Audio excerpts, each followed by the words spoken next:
Mwanafunzi huyu ambaye tutampa jina Betty ananieleza kuwa mwanafunzi mwenza Cecilia Wanjiku alimuokoa. Cecilia alifariki kwenye mkasa wa moto. Nikaamshwa na Cecilia, juu nienda nalala kando yangu. Kutoka ninaona moto.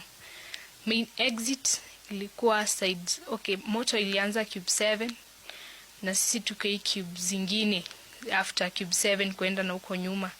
But cube 6, 5 uko ndio main exit iko. Kulingana na Betty, mlango mmoja wa bweni la Melin Waithera ulikuwa umefungwa, jambo ambalo liliwazuia wengi wao kutoroka. Sasa mimi nilikuwa wa mwisho na sina air kabisa.